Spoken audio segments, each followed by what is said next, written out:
record on this computer, and I am now recording. Yes, so what we're going to do, it's something I've kind of had in my mind for a while and never quite gotten around to it. But as I said, the topic is data science soup to nuts. So soup to nuts is kind of an old English expression meaning, you know, from start to finish. So as in the soup was the opening on the meal and the nuts was what you served after the dessert. So what I would like to do, and what I haven't really seen covered in very many places, was essentially a setting where we could start with a data science project and kind of show what it's really like. Because, you know, there's this common, you know, misunderstanding in data science that it's all fancy models and you're doing loads of cool stuff. And reality of it, there is that kind of famous old chestnut of, you know, if you break it down into 100%, it's 80% data exploration and munging and fiddling, 15% communication and 5% modeling. And if anything, that's probably overstating how much modeling you do. And it could be even more. It could be more like, you know, 90%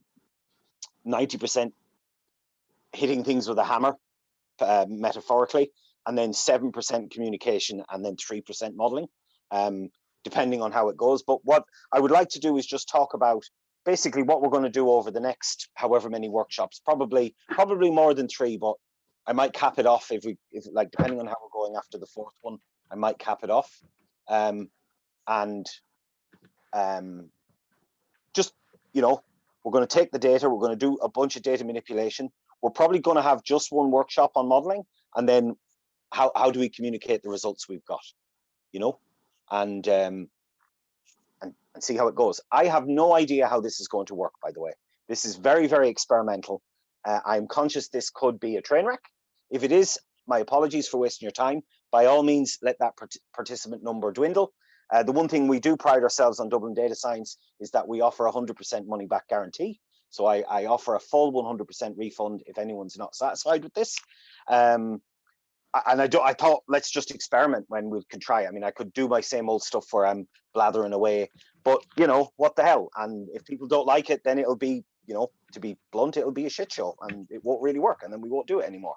But if it does work, then it'll be great, because it'll be something that I haven't seen. Now, I'm keeping an eye on the chat. By all means, if anyone, like, if I say anything wrong or someone has suggestions, please put them in the chat and let me know how it works. We're going to do a bit more of a code along than I would normally do, because one of the things I would really like to capture in this today is to show you kind of what it's like in the real world. Because when these projects are presented, or you're reading kind of, you know, your fancy Medium articles, although I don't really read, they keep asking me for money now and it's kind of annoying. And I wouldn't mind that normally, but they started off free and now they're charging, and the whole thing just seems like a bit of a bait and switch, but that's another thing entirely. But when you read these kind of articles about, you know, how this data science projects work, by necessity, you know, all the work has been done and it's kind of been presented in a nice kind of way. But what that does give is a very false impression of just how messy the process is. Like, and I help a lot of people just as a result of kind of doing Dublin Data Science. You know, people kind of ping me after meetups, or I get emails, or just through my general day job. You know, people ask me for advice and help and whatever. And one of the things that it does seem to be very, very common is that people feel almost embarrassed because, you know, their work is, quote, messy or dirty, or they're not writing very good code or anything like that. Now, obviously, we can always code better, but one of the points I'm always trying to convey is just how messy this process is. And we're going to kind of see that today. So we're going to start at the very start. We're going to start with the data set, which is a retail data set. Oh, no, I seem to, can people still hear me? Okay. All right, great. Stephen, I see you're there. Will you just shout out if anything weird happens, or if I seem to be missing something important in the chat? Oh, no, Stephen, yeah, would you just, do you mind, Stephen, like kind of just being a compare for me? Oh, yeah, no worries. Cheers. If I'm missing anything major, I just find sometimes, you know, you get tunnel vision. Thanks for that. Okay. Right, so we're going to start with this retail data set. Now, why did I choose the data set?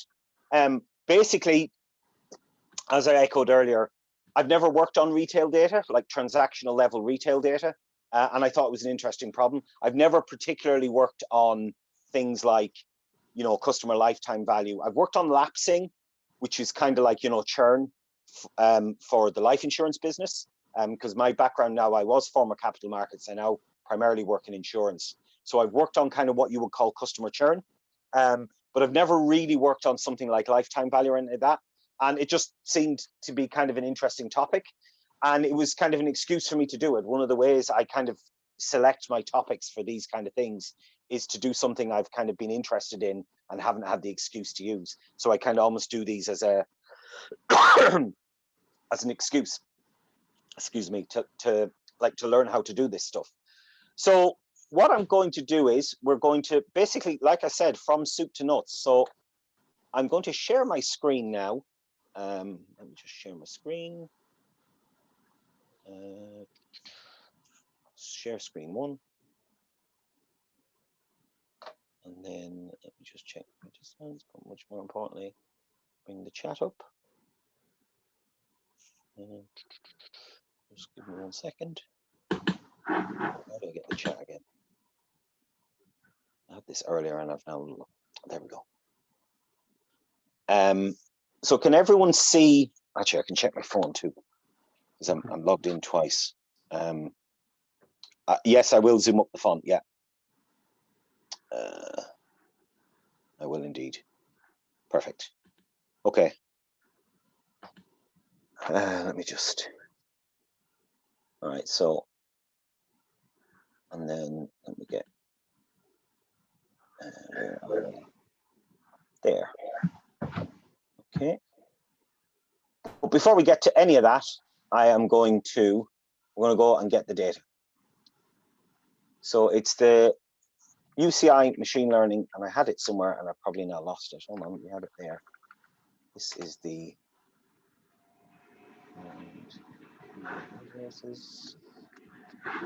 so this is a great site for a whole load of machine learning. I've gone to the wrong thing. The UCI machine learning repository is any software prereqs. Robert, I use R for this stuff on RStudio. In theory, that, but I mean, if you just want to watch, no. If you do want to watch, if you want to code along, I use R and RStudio. But like you can install the software kind of as we're going. I'm going to run the repo as we're going as well. So I'm kind of going to do a live code along. The stuff I talk about is mainly R focused because that's everything I work on these days. I work on R. I don't really use Python much, but I know a couple of people that do very similar things in Python. It's just all my stuff is in R. All right, so we have the machine learning repository, and this is the data set we're going to look at. Oh, I can hear an echo there.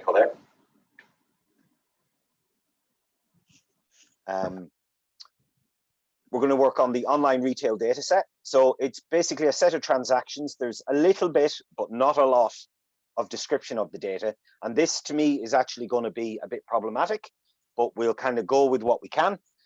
Because to me, one of the most important things you're going to do in any data science project is understand your problem.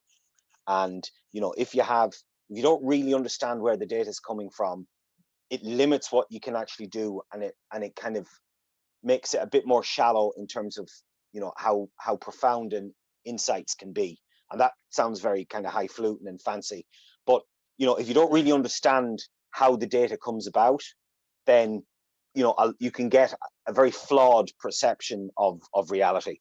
A very good example of that was I again in insurance.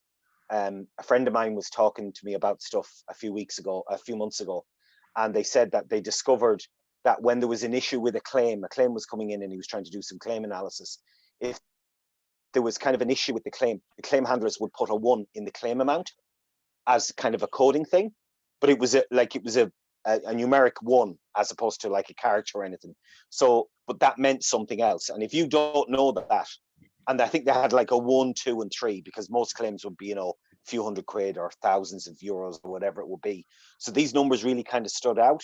And if you don't know that in advance and you've no way of knowing that, then that does kind of limit your understanding. Now, how exactly this works, we don't know. And I have a couple of questions already that just from, I've done some preliminary exploration of this, and there's some things I don't know. So what we're probably going to do in that situation is make some stuff up, because what else can we do? In reality, what we would really need to do is talk to people who understand the data set, talk to like the stakeholders or whatever, who understand at least to a certain extent how that data was collected or created, or what systems were being used. Okay, so we have this data folder here, and we have this data set description. So that's that file there. So I've downloaded it earlier, and the first thing we're going to do is I'm going to do something that I never recommend anyone to do, which is I'm going to open it in well, not Excel, but in a spreadsheet. Now, I don't have Microsoft Excel, but I do have LibreOffice Calc, and because it's an XLSX file, and I didn't do this initially, I just loaded it up in R. That was a mistake. Because it's an Excel file, load it up in Excel and just have a look. You don't have to do any analysis, but load it up in there. Yeah, and there's the link to the data. Also, the link to this data has been provided in the comments in the meetup as well. And thank you, Eugene, for putting the link there. And there is like I said, there is a small amount of data exploration explaining what the various columns mean and stuff like that. So you looking at it here. Oh, and also just going back to the data set, we should have about 1 million rows, just over like 1,067,000 rows in this. So that should kind of give us a hand, and about 8 columns. So that's kind of, we're going to use that information later to make sure that we have properly read the data in. And because that's actually something I didn't do, and I will explain to that when I get to it. And so we're gonna this workshop is being done on the principle of do what I say, not what I do, because I'm very capable of making these mistakes as well. So, but that's fine. I mean, the whole idea is no one's infallible. It's why when we write software, we also write tests for that software. The whole idea is to just try and check yourself as much as possible, and get into the habit of going, does that make sense, or is there something wrong here, or whatever. So we have a whole bunch of data. It's set into 2 tabs. And then just scrolling down, well, actually, we can probably see it down here. Is it the average and sum? Does it tell us? No, it doesn't. My Excel foo is absolutely appalling. So let's just scroll down to the bottom and see roughly how many rows we have. We have about 500,000 rows on this tab. And in this next tab, we should probably have about the same. I would expect about 500,000 in each. And yeah, that looks about right. Okay. I'm going to leave that open, but we're not really going to use it much, but it basically just gives us an idea what the data looks like. Okay. And so what we're going to do is we're going to create a workshop, like a project. We're going to download this data file. We're going to read it into R using some libraries that allow us to read Excel data. And then we're just going to start doing some data exploration. And that is all. We probably will not finish data exploration today. I'll flag it now. I'm very conscious I've been blathering on for about 24 minutes about stuff. But all this stuff is kind of the groundwork. We're building a foundation here, and like any foundation, it doesn't look like you're making a whole load of progress. But what you are doing is enabling a lot of progress to be made later on. And that's kind of where I'm aiming at. So, I'd like to set expectations that, today, as of today, like by the end of, say, about 9 o'clock this evening, we will take a break, by the way, around probably 10 to 8, if mainly just to kind of give my voice a break. And with, yes, Ash, this is recording, and I'm not quite sure where I'm going to share it. Maybe YouTube or Twitch. I haven't. That is TBD. But yes, the reason why I'm recording this is I would like this to be kind of something that people have asked for, and it makes sense to just kind of put this stuff on there. It gives us a bit more content. Like I said, please keep an eye. If you have any questions, put stuff in the chat. There's the link to the data. So what we're going to do is we're going to download this data set. And what I would like to do as well is I'm going to use source control. So we're going to create a repository. I already have for those of you who, I saw a couple of people have started already today. So we're going to basically a full project in the way that I would work it. Now, I am not saying as well that this is the only way to do data science. This is the way that I do data science. And it's not because I have some like subjective idea where, you know, it came down from on high and this is the only way to do it. This was much more a Sideshow Bob way of learning, where if you've seen that famous meme where you keep standing on rakes. So I've kind of learned where at least some of the rakes are and how to try and avoid them. But other people may have a very different way of doing this. However, regardless of how you do it, you kind of have to do data exploration. If you're not doing a good chunk of data explanation and manipulation, then I would argue that no matter how well you think you know the data, you probably don't know it well enough, because you need to look at it, you need to plot it, you need to graph it, you need to start asking questions, looking at the missing data, checking are there patterns in missing data. You know, there's all sorts of kind of different elements to this that basically, you know, oh, my internet connection seems to be a bit unstable. So if, yeah, I just got a message there that my internet connection was a bit unstable. So if that happens, please just let me know in the messages. Okay, all right, so we have the data and it's this, you know, online retail.xls. So the very first thing we ever do whenever I start a brand new project is I create a repo for it. So let me just, where did I have all? I had all this nicely laid out, and now I probably have messed it up. Hold on. Bear with me one second. Where is the thing? I'm going to try very hard not to swear as well, just because it's, you know, not very professional, but I can't promise I won't. But I'll try. All right, so I have this data science soup to nuts. So I've just went in, I created a repo, and I've cloned it down, and it's just got a Git Ignore. I put a license file on it, I think it's MIT, and a README file, which is just this one here. And then I've cloned it down, and now I'm working out of VS Code. Let me see if I can. I'll just try and up the. I'm conscious it's a bit small for people. Let me just see if I can improve the zoom. Control equals. So that makes it a bit better. So yeah, is that any better? Oops. Because I'm very conscious on the screen. Oh, I might have gone too far. Okay. So I'm on VS Code here. Now, if I'm not going to talk about my main workflow, I did give a talk maybe 6 months ago in Dublin Data Science. It was done on Crowdcast, and because it was a talk, it was recorded. It's called Reproducible Research 2.0. It was a clickbait title, basically given to me by a friend of mine, saying, you know, essentially, I dare you to give it a cheesy title. And, you know, I'm a bit like Marty McFly. Don't never call me chicken. So I did, but it's talking about essentially using software control, code control, using Docker containers, make files, and a whole bunch of different things to try and make your code as reproducible as possible.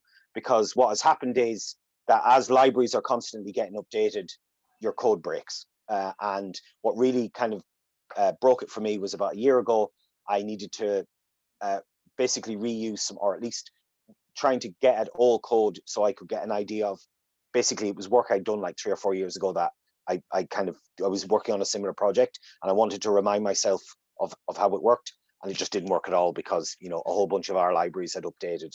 And that was when I realized, actually, I should just wrap everything in a Docker container, and that way, you know, it'll work basically, and I can just snapshot it all. So that's what I've done here. So I've created my my repo, and I'm working on a machine in the cloud, and I have data science soup to nuts. And what I've added a make file, which I've copied from elsewhere. For those of you who don't know how to use make, don't worry about it. You know, this workshop, the next 2 or 3 minutes won't make a whole lot of sense to me, but there's other stuff out there. And if anyone has any specific questions, just get to me afterwards. But I'm creating a make file that kind of sets up, you know, the Docker container, allows me to run it, turn it off, do a whole bunch of things. And it's kind of like taking the place of shell scripts. I can put it all in a single make file. My logic behind that was in my other talk. I'll happily talk about it. If people want to ask me about it at the break or whatever, that'll work too. And then secondly, I've created a Docker file. Now, normally I have a whole bunch of, like from Docker, I have my own kind of base images that I created from. For those of you who don't know how Docker works, again, don't worry about it.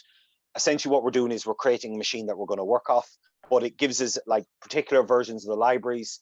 The great thing about the Rocker guys for R, if you're using R, is it gives you snapshots of CRAN, so that CRAN doesn't like accident. You can do update packages and it doesn't break all your packages. And basically what I'm doing there, I'm basing it off Verse, which installs RStudio server and the tidyverse and a whole load of different packages.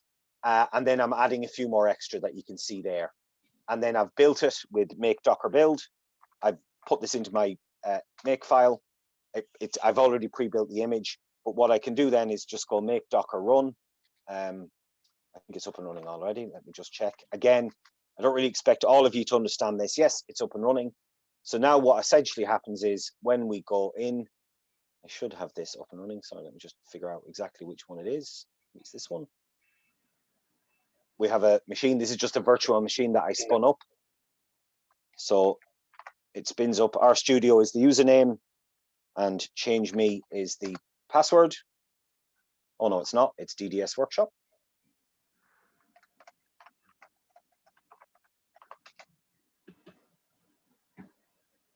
I believe this is IP restricted. So even if we get some chancers here, we're going to try and log in and connect and be generally just disruptive or for the lols.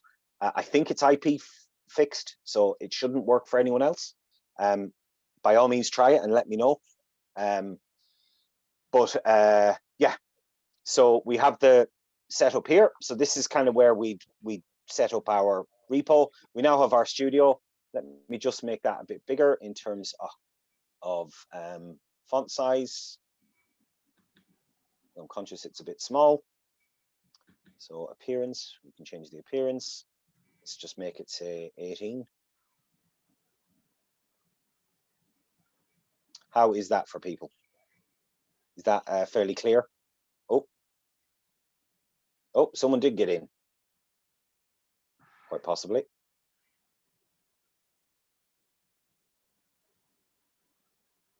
Crap. I thought I'd IP restricted it. Maybe I didn't. All right, I'm going to ask for, I'll fix that over the break. I don't know how I did that. I'm pretty sure I had IP fixed on 8787. Maybe I didn't. Usually I restrict down the IPs to just my home machine. Maybe I didn't do it for 8787 on this machine. Yeah, please don't take over. Thank you. No, thank you for that. I'd rather have someone who's doing it here as opposed to someone doing it maliciously. I'll fix that on the IP stuff in the break. All right, so in terms of site, now I'm very conscious that actually, you know what? Let me just change that. Let's do this. Let's change that back. I'm going to put it back down to 10, and I'm just going to zoom in on the browser because I think that'll just make everything scale better. So is that better? Can everyone just let me know again in the chat if you need a bit more size? Let me know. But that should be fine. Okay, so we have I've basically, so when I start a brand new project, I copy a bunch of, yeah, Patrick, is that okay? That works for you? Perfect. Okay. All right, so generally the first thing I do is once I've created my repo, I copy, I mean, you know, I don't write them from scratch. I have all make files that I use. I copy the make file in. I usually copy a Docker file in because, you know, a lot of stuff gets reused over and over again. And then I build my Docker image, and then I spin up the Docker image and connect into RStudio from this. Okay, and that kind of, and then I work out of RStudio. So kind of everything that's R related and modeling and like stuff I would do in R, I do it in RStudio, and everything else, including command line stuff and whatever, I tend to do in VS Code. Your mileage may vary. That's just the way I do it. But basically what we're going to do first is, and I have this file, this libutils. It's just, it's a thing called resolve conflicts. So R has terrible package management. It's just, it was designed by statisticians, not computer scientists. But there is a really nice package called conflicted, which naturally revolves conflicts. So the classic one is like when you load the tidyverse, you'll see that lag is overloaded and filter, I think, is overloaded. And then also the mass package messes with dplyr on the select function, because in mass, the mass package, which is modern applied statistics with the S language, Venables and Ripley, it was used for step forward regression. And it was like the select did that. So depending on how you load the libraries, things can break. Conflicted basically just solves all that. So what I tend to do is I have a resolve conflicts at the top, and that resolves all that. It was an idea I got from a friend of mine called Justin in England. And that just kind of solves all that crap. And you can still call things explicitly, but it just solves all those conflict issues. It tells you exactly which package you want to do. So I've loaded that in, and then we can just source that at the top of whatever we want to do. Okay. All right. So the first thing we need to do is we need to create an R Markdown document, because pretty much all this work is effectively research, and we're going to do it using R Markdown. So what I'm going to do is, I probably should have created a thing for this. I am going to copy from another machine the start of an R Markdown. I have this on my off screen from another piece of work, and I am going to just copy that code because I'm a big cheat, effectively, and I'm going to pretty unapologetically do that. So let's just, and then we can talk through what we're going to do. So we're going to go File, New File, and I'll call it an R script just for the sake of things. Pop it in there, that's the paste, and then save it as retrieve data. Oh, sorry, no. What we need to do is we need to create a project, my bad. So the very first thing we need to do is a new project. So existing directory, go into workshop, choose it, create the project. And by creating a project in RStudio, for those of you who aren't familiar with RStudio, it's kind of like creating a project in any other IDE. It sorts out all the paths and everything, and it kind of sets your root directory, and it does a bunch of other things. So it's generally handy to do. So we're going to create that, and then we're going to create a file in that. And the first thing we're going to do is we're going to create a script that downloads the data first. Okay. Now we could download the data manually, but what I like to do is create a little small R Markdown document, or you could create it as an R script, but I tend to do things in R Markdown because then if there's any kind of weird things I want to mention, I can actually put it in there. So what we're going to do is it's going to look to see, is the file downloaded? And if it isn't, it's going to download it. It's as simple as that. And then maybe it'll do a little bit of parsing of it, and just see how that, and that way we can get it to work. And that way we can run it over and over again. And then I'll just save that as retrieve data.rmd. Okay. And say yes. So now we have our little R Markdown starting document. So title, data science soup to nuts, retrieving retail data. And I have some, hold on, let me, the indentation is a bit messed up. Let me copy that again.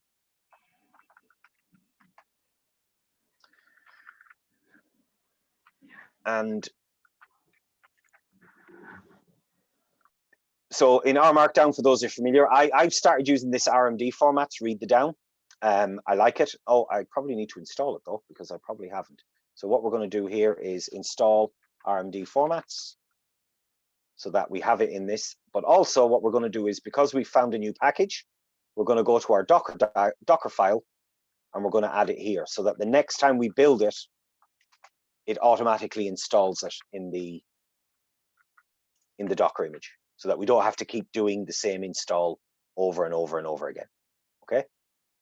Now, why am I bothering with all this mess? Well, because we could just download the file automatically, but what I've found is it's nice to be able, and what I used to do is maybe just create an empty data file and then, copy the file.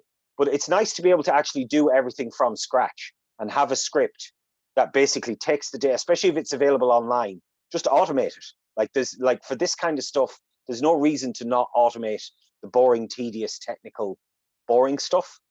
So I just automate it because why not? There's no need to have to kind of make people do manually a whole load of work. So let's just do it. Now, but obviously you don't necessarily always want to download the file. And some of this is just copied. In fact, let me just redo that, because that didn't work very well because I probably should have saved it first. But like I said, this is going to be messy. This is not going to be your polished piece of work. And in fact, I don't know if you can see them. There was socks on the bed that my wife took off because she was like, you know, you've got to look professional. And I was like, nope, no, I don't. This needs to be messy and dirty. That's kind of the whole point. This stuff isn't nearly as clean and sanitary as people would have you believe. But she won that argument because I make a business of, you know, not falling out with my wife unnecessarily. Okay, so we have our data. We can let's just check a quick knit and see, does that work? I mean, it's going to have no error with the file. So this is good. Can I open the connection? Why is it doing that? So what's happened here? So, custom func, that's why. So we've got an error. I changed the name. I used to call it custom functions. So let's change it to lib_utils. And let's see if that works.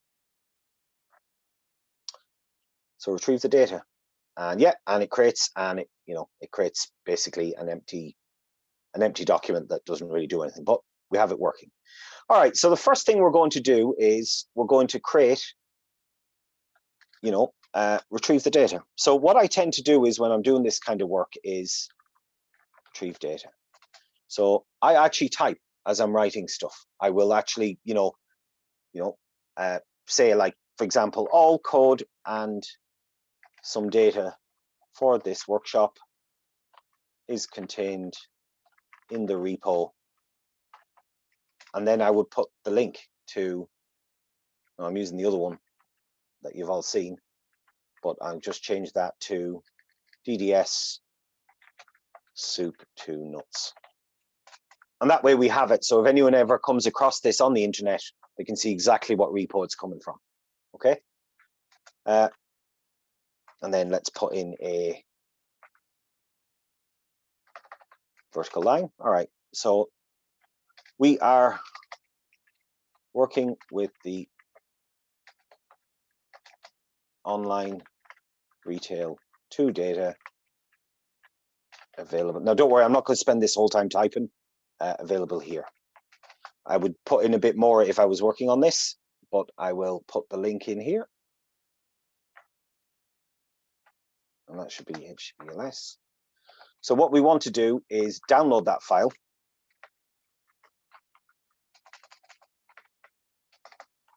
So I'm just going to copy and paste some of that, just rather than have me typing this over and over again. So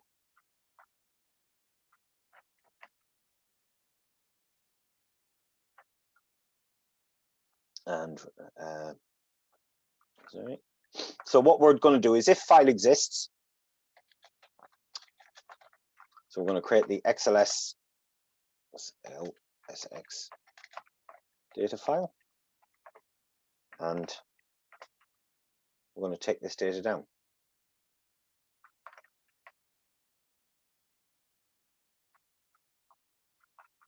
So if it exists, we're going to, data URL is,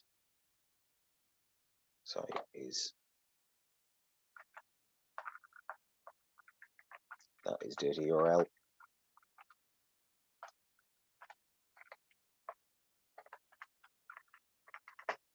And the XLS data file is data/online retail. So what we're going to do is we're going to look at it and say, if it exists, do a curl download. Curl is, a way of downloading files on the internet, and else message file already downloaded,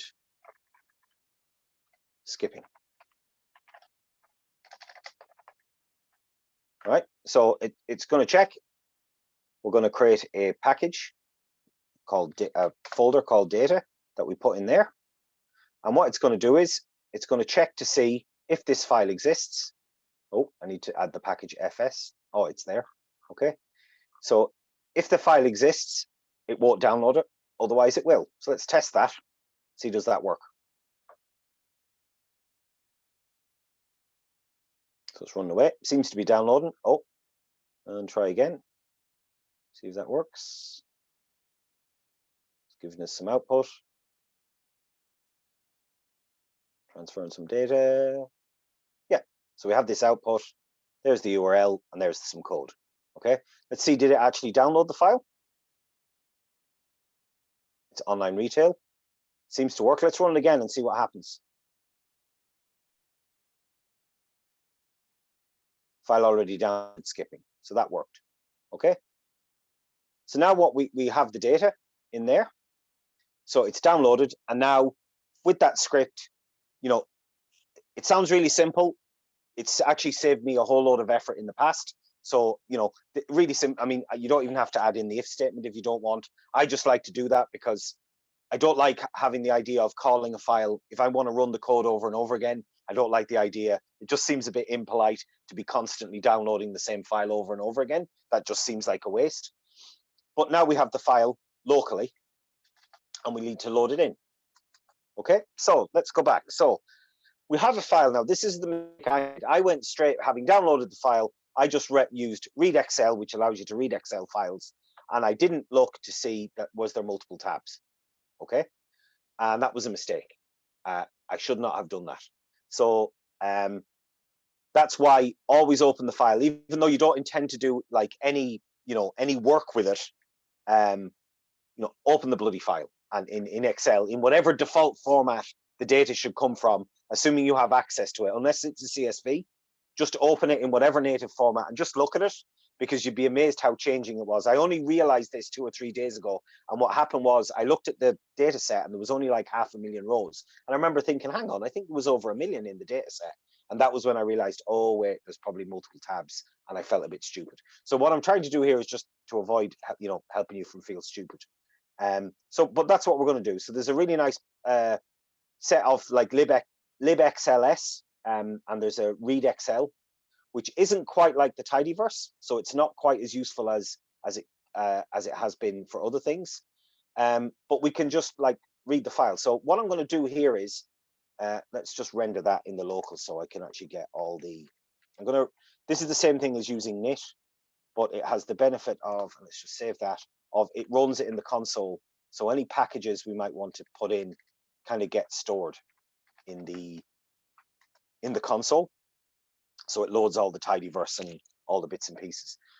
So let's have a look at it. So first things first, we can go Excel Sheets, which is part of read Excel, and then we pass in data online retail. Excel Sheets, is it? Yeah, sorry. Excel Sheets. So we see we have the 2 sheets there. So there's a couple of things we can do on this. I have kind of a way using per and like functional code, but let's not get too fancy and just read them in separately. So we can just go, there's the 2 sheets. So let's just create some R code that just reads in, sheet 1 and sheet 2. So sheet 1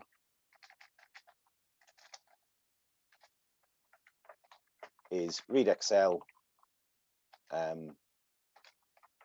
data, online retail, and then the sheet is, let's just copy and paste this.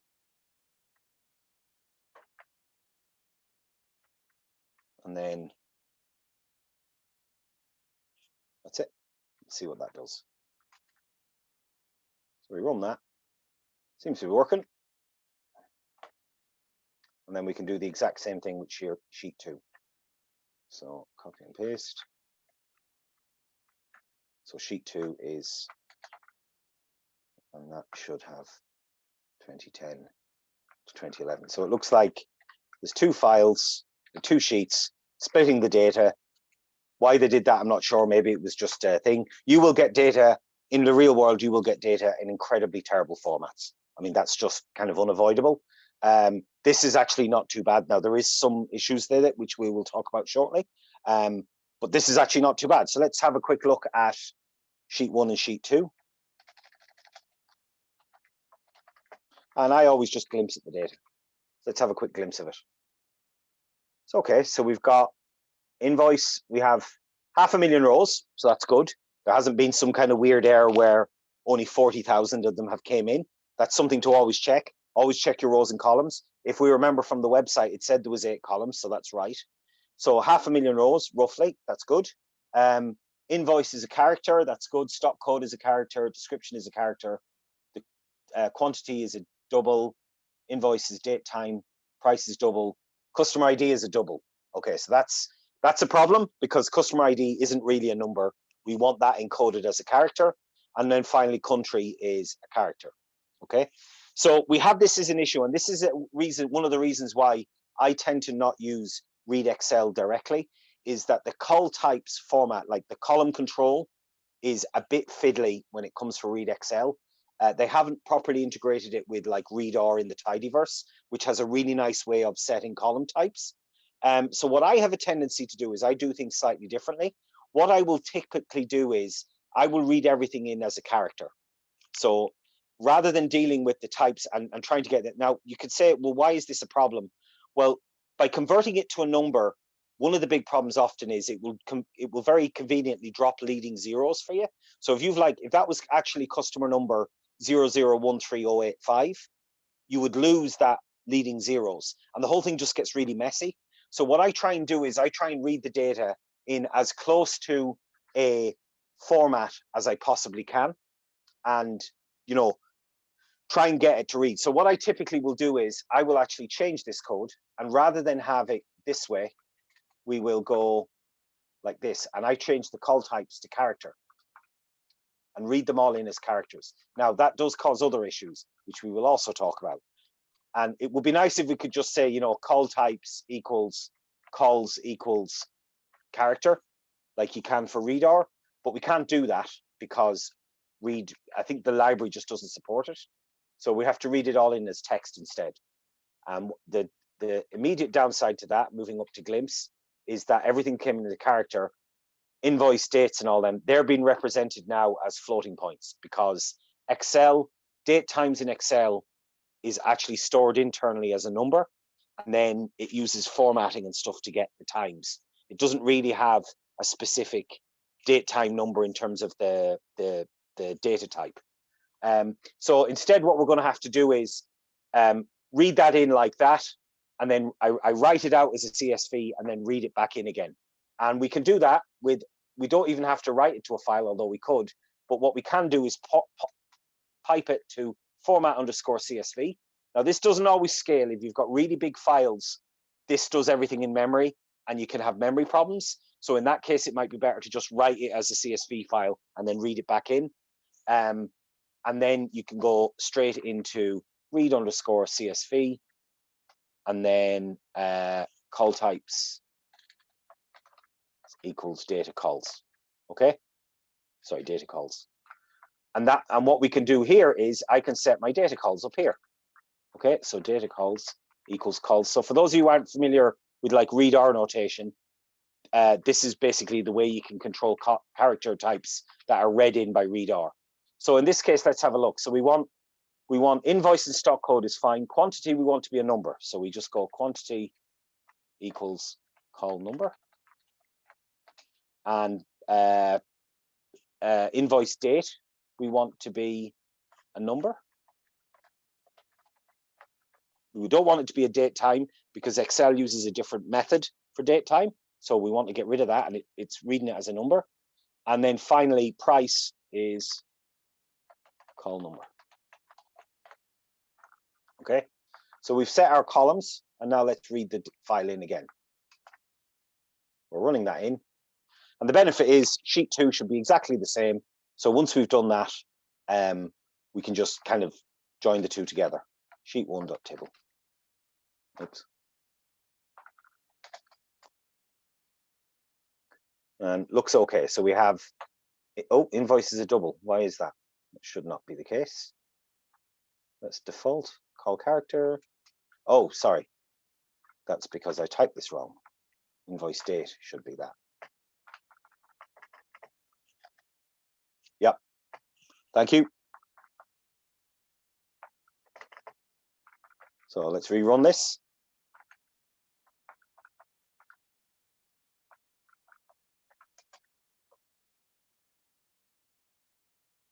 So it's reading the data in as a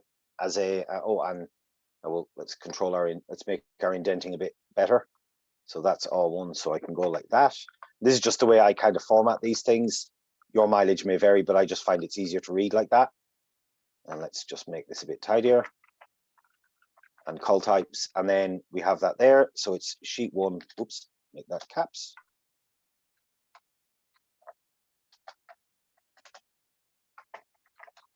And let's glimpse it. Yes, Stephen. The problem I've had that is that sometimes I end up having to read it in wrong. Oh, but this is, yeah, you're absolutely right. The problem I found with that though sometimes is it just gets very messy when you write to a file and read. But yes, for this kind of stuff, it can be easier. Unicode and all that. Let me answer that a little bit later. I've had issues with UTF-16 in particular. UTF-8 should be fine, but UTF-16 has some issues. The tidyverse in general has issues with UTF-16, and you have to fall back into base R for that. I think that's something that might come down the line, but it's just the way Unicode works, and they haven't written that yet. Okay, so we've done that in sheet 1, and then we can do the exact same thing for sheet 2. So I'll just copy and paste that, this part.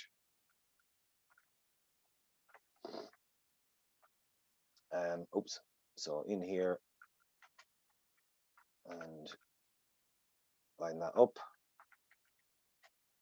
then copy everything else from here on down, and then fix it. Okay.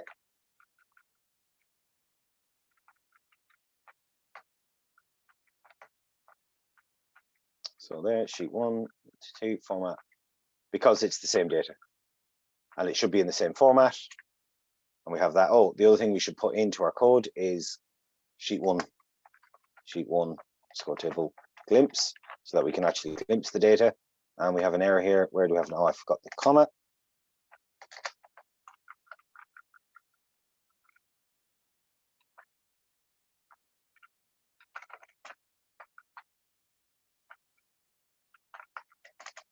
And sheet 2, glimpse.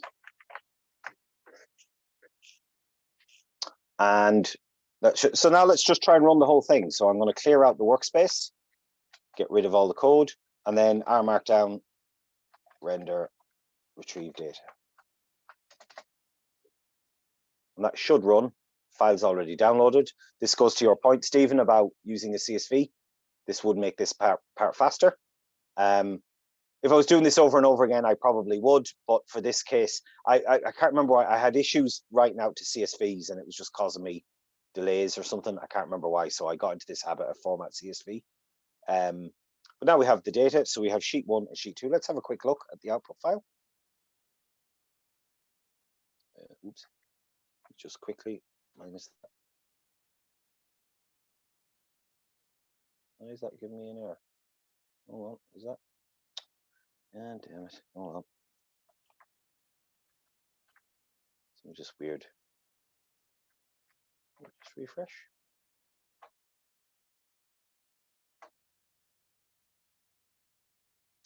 While I'm doing this, has anyone got any questions? Now, I'm conscious of the time, but basically when we come back, we will have the data ready to roll. Oh, that keeps... Mick, I have a question if you can hear me. Of course, yeah, shoot. Well, just a quick question. So obviously you're running, how easy it is to get, once you have, let's assume you have your Docker file and your make files. Yeah. How do you spin up you're using RStudio server? Yeah. Can you use it's inbuilt, it's inbuilt in the Rocker image. Yeah, that's why I use that Rocker verse one. It actually installs RStudio server as part of the build.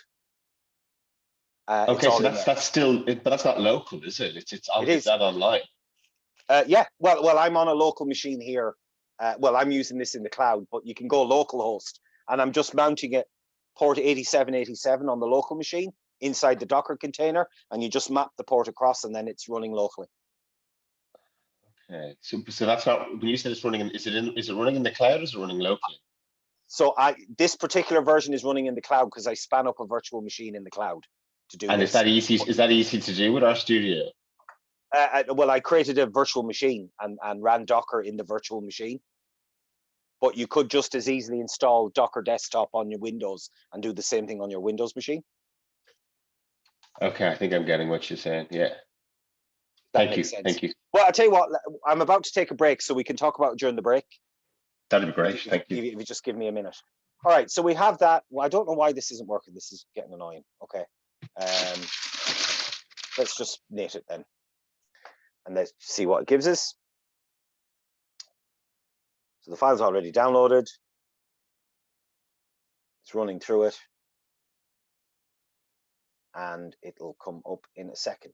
So what we should have are sheet 1, sheet 2, and then, you know, we can basically combine the two together, and then we have a data set ready to go.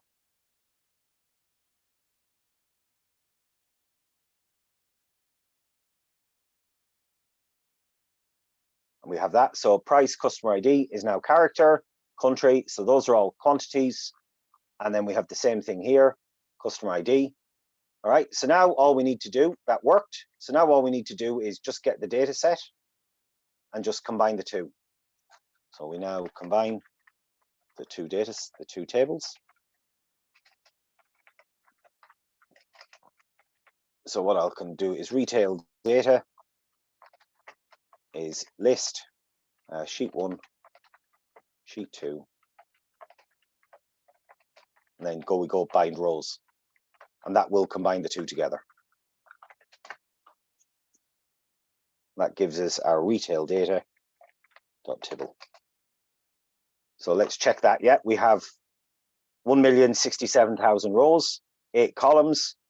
All our data is kind of combined into a single one. Robert, I saw it. Yes, I will. Basically, like I said, we've done all this code.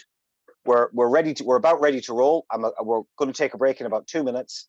What I'm going to do now is just write this code to retail data table. I'm going to write it as an RDS file because there's no point in reparsing it. And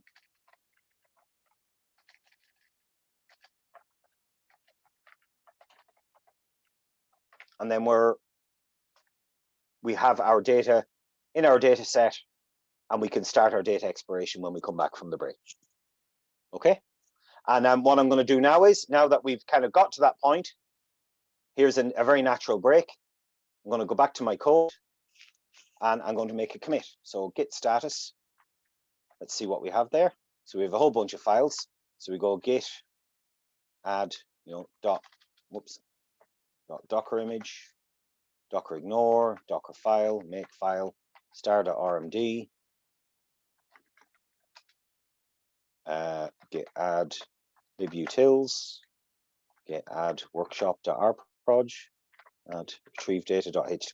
Sometimes I wouldn't add the HTML file, depending on is the data sensitive or not. In this case, it's publicly available information, so it's fine to just add the HTML file. Sometimes you might exclude it. And then what I do want to do is add a git ignore inside the data file. So git ignore. And the reason I want to do that is I don't want to add anything in the data directory, but you do want to add a single file because star.xl, so that way we don't store RDS files and we don't store data files in there. So I can go git add data /.git ignore. So we have all that in there, and I can just go git commit -m, making our first commit data download script finished, let's say. And it's all committed now. Now I haven't pushed it up yet. I will do. Oh, I'm doing commit on main. Sorry, I should do branch. Git branch workshop. I should put a branch on this. So git checkout workshop 1. My bad. So we can do this on the branch, and then we can just merge it across. Okay. But yes, I will push this up into GitHub. It's very messy. I will have other code in my normal repo, the data workshops one, which is what I'm using for most of this project. And then like this part I will be doing live. But okay, look, well, I've gone past time in terms of I was hoping to take a break. We'll take a short break here. It's about 8:05. We'll come back at about 10 past, if that's okay. And I was conscious that question about Docker. If you just give me 1 minute, I'm just going to quickly, I just quickly need to run to the bathroom. When I get back, I'll answer those questions about Docker. Okay, and if in the meantime, if anyone's here, by all means, put some questions to me in the chat, and feel free to put them in the full channel. You can direct message me if you want on the chat, but I am keeping an eye on it. And I'm going to go on mute here, and then we will be back shortly.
Okay, I'm back. Sorry, that I wasn't sure who that was that asked that question about Docker.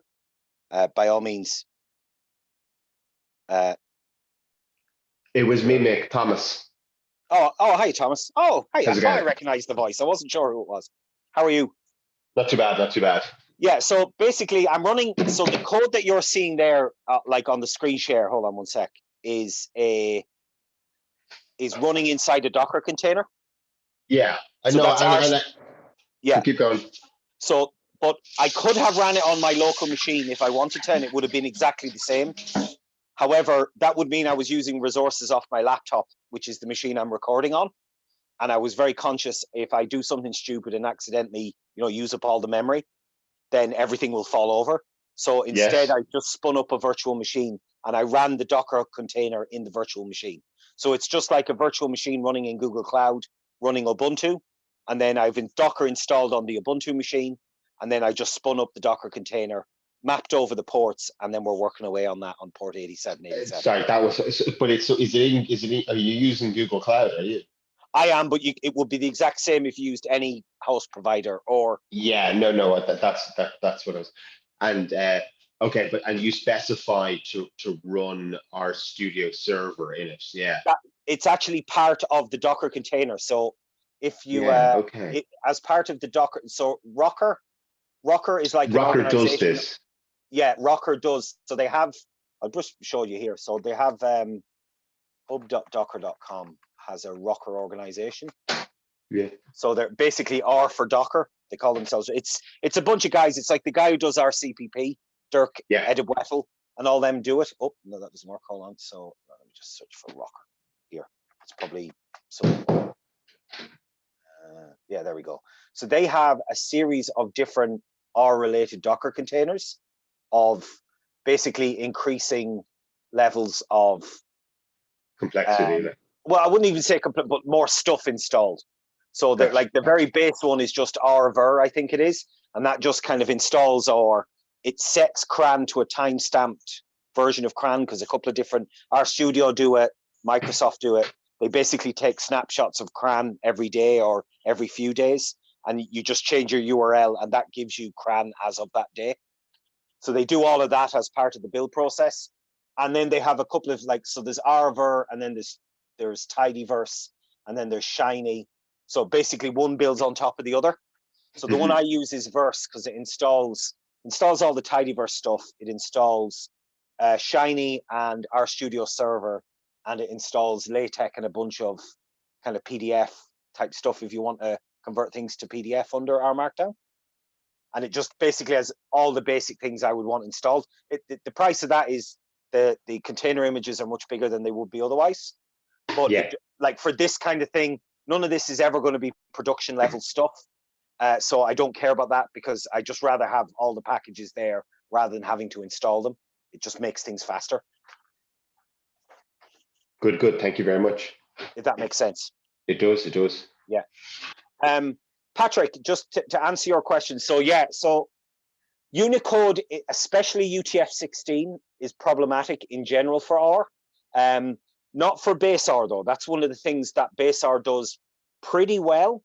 So in a couple of cases I have, in fact, very recently we had data that we were downloading and it was basically, it was like a data export in a CSV format, but because it was kind of global financial information, they were, all the data was encoded in UTF-16, one of the LE, whichever one that is, and you just couldn't read them in readr. So read CSV and all them just didn't work.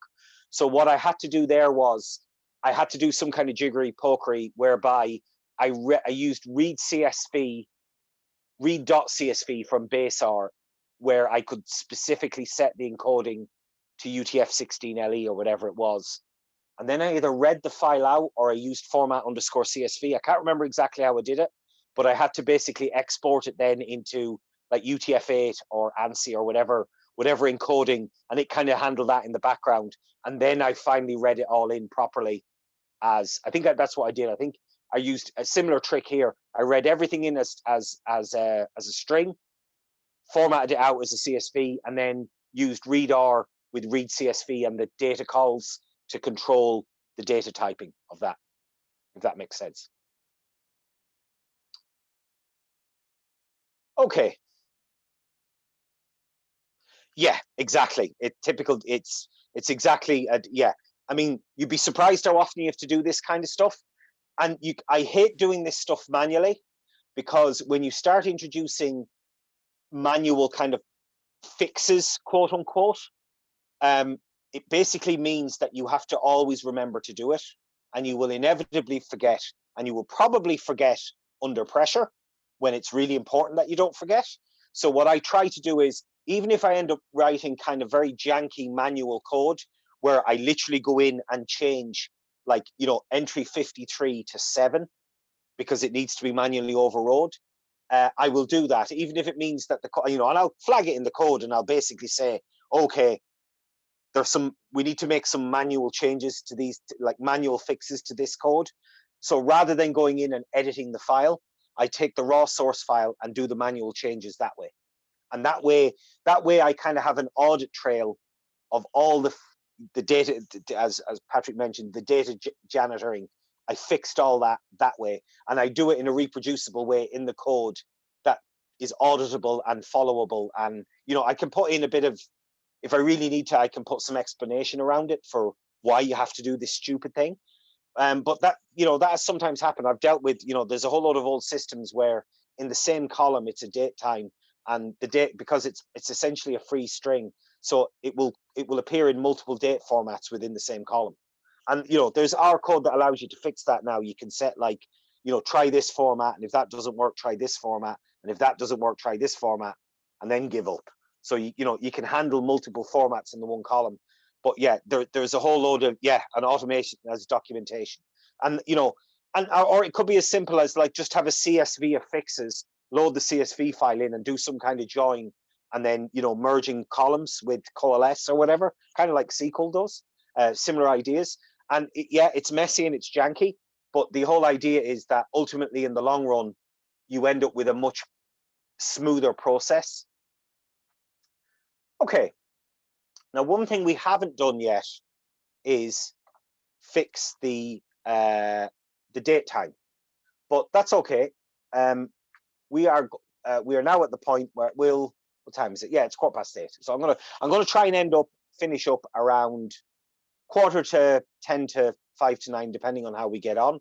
Like I said, if we've got the data up and running, we've done a bit of basic exploration, and we're ready to start, like, asking some slightly more clever questions for it, that's pretty much where I figured we'd get to. this week, and I know it's 2 hours. And like I said, if I'm conscious this isn't sexy, it's not it's not particularly fancy or whatever, but it's also very important, as to me. And I wanted some record of it so that even in the future, if people are asking me, I can say, hey, look at this, and this is kind of where I talk about my process. But I should also point out, I am not the be all and the end all. I'm not even an expert on this stuff. I've done a lot of data munging, but there's all sorts of weird, janky things that happen. So by all means, if you disagree with me or you've got any questions or whatever, stick them in the chat or unmute or whatever. I'm happy to have that conversation. Okay, so we now have a data set and we want to do some exploration on it. So someone said I could play an expert on TV. Probably not, actually. I'm a good bullshitter, but I'm not that good at one. Right, so data exploration is pretty much something I do all the time, regardless of what I'm working on. And what I found was that I kind of found that we were kind of doing the same thing over and over again. So for that, I basically decided, and I looked around, and there is a tool out there called Data Explorer, which I probably need to pay more attention to. But at the time, I either didn't notice it or it wasn't there. I can't quite remember. So I ended up kind of rolling my own. So I wrote, basically, I have, and it's all online. It's the Dublin Learning Group was me and a bunch of people. Some of them are part of this meetup group. I don't know if any of them are on tonight. If you are, please shout out. And as part of that, we kind of had a couple of repos that we created for like when we were teaching each other stuff. And out of that came me formalizing the data exploration, kind of doing some kind of systematic thing so that I can do stuff over and over again in a reasonably fixed way so that I don't end up rewriting code over and over again. And the idea was, it's basically just a very simple template, and you kind of iteratively go through all your data over and over again, passing down through it, seeing how it works, and checking it out. So it's called Data Expecs. The URL is there for people who are interested. I will actually share the link in chat. Let me just put everyone in meeting. That's the URL for anyone's interested. It's by no means, as you can see, I haven't really updated it much. The last update was 8 months ago. I'm the only one who uses it, I think. I think there's 1 or 2 people I've used it in the past. If any are interested, please post issues, give me feedback, tell me what works, tell me what doesn't work. I think data exploration is really important, and I want to make it as simple as possible. And even though it is somewhat by its very nature a bit of a bespoke task, it's idiosyncratic to each data set. So what we're going to do is, I have this data expecs template, which is so I'm going to copy that. So I have it there. I think I should have this down, and then it's in inst. So copy all that, and it's skeleton.rmd, and I'm going to copy that across as explore retail data.rmd. Okay. So I've just copied the basic template, our Markdown file, and now we're going to use it.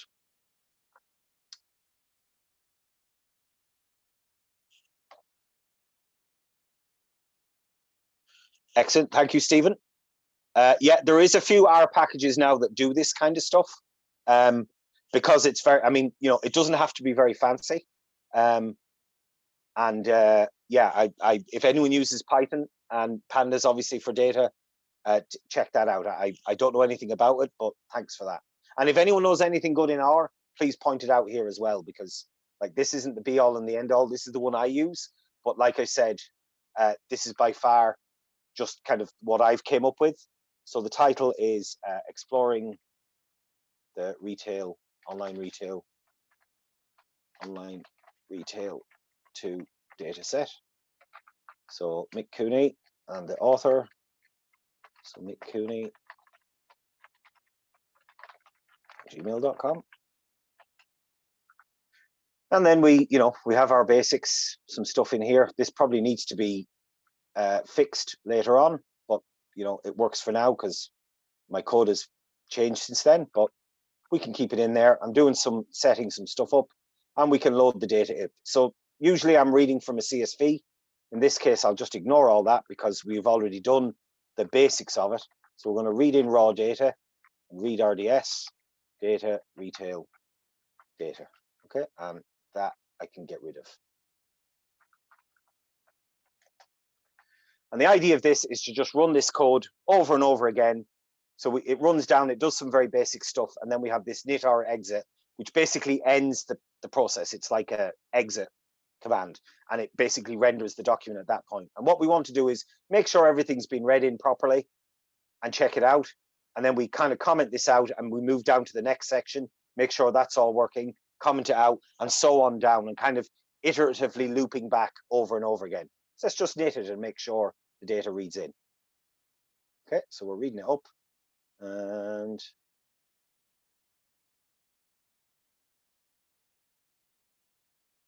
so I don't have the Rmd formats yet, because like I said, this is some old code, but I didn't want to make it fancier for you if you're doing it for yourselves.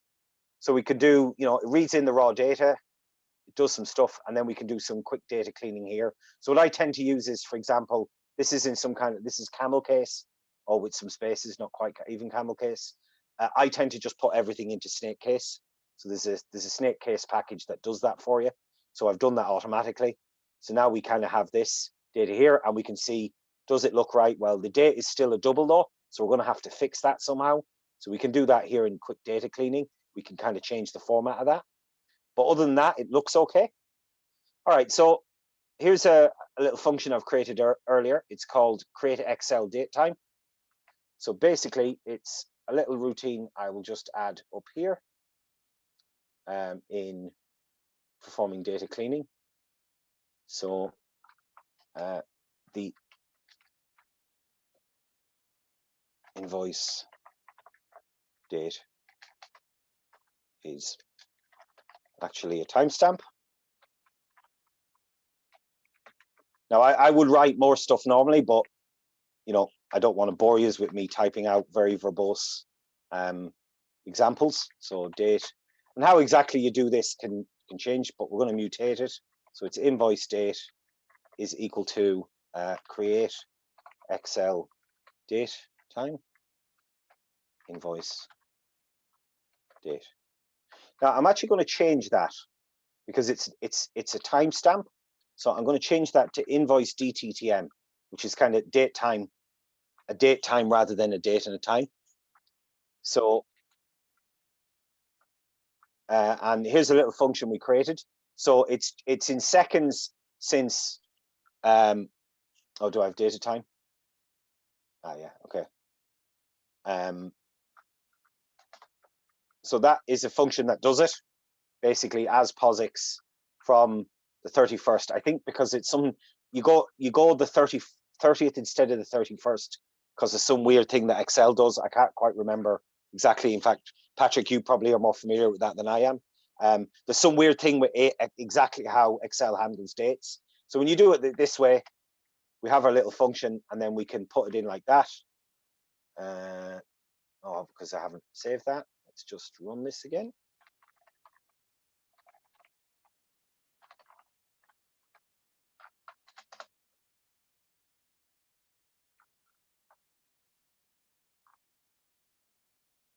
And we have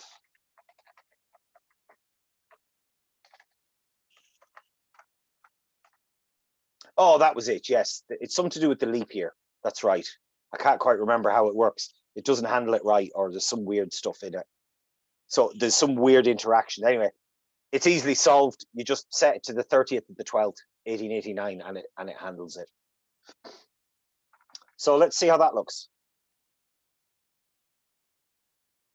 So now we have invoice DTTM, which is that. Okay, and that looks right. That kind of matches. Well, we can just check. Okay, so we had that first one. So it's the 1st of December 2009 at 7:45. So let's just go back to our original data set on set 1 and make sure we've kind of parsed this correctly. Let's just scroll back up to the top. Yeah, and that looks right. 7:45. So it looks like we've done that correctly. So now we have, and we could get rid of invoice date, but actually what I'm going to do as well here is I'm going to set a bunch of things that are kind of handy. So for example, invoice date, I'm going to change to be just as date invoice DTTM, so that rather than have it as a date time, it's just as a date, and that it's an actual date of the week. Oh, unexpected symbol, invoice date. Oh, that's why I have that.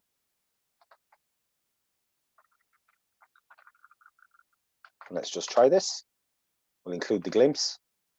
So now we have invoice date is an actual date. Okay. Or the alternative, we could have just renamed the column invoice date as invoice DTTM. You know, there's a few different ways we can do it. All right. And okay, so we've got that working. Now we are going to come back to this section, because as we go on, we're probably going to want to do some very basic, what you would call a machine learning term, like feature engineering. In other words, we're probably going to want to start adding in various calendar things like the month of the year or the week of the year, or the day of the week, all those kind of things that are probably relevant to the questions we're going to be asking of the data. But for the moment, we'll do it here, but that doesn't mean we'd have to do it right now.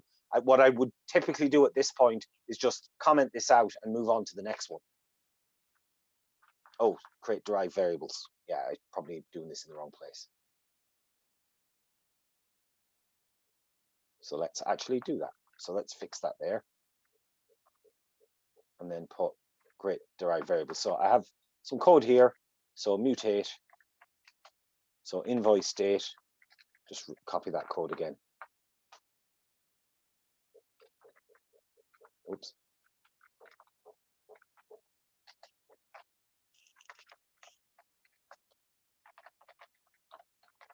Equals as date invoice DTTM, like that. And I need to delete a comma somewhere. Yes, I do. Thank you. And do this.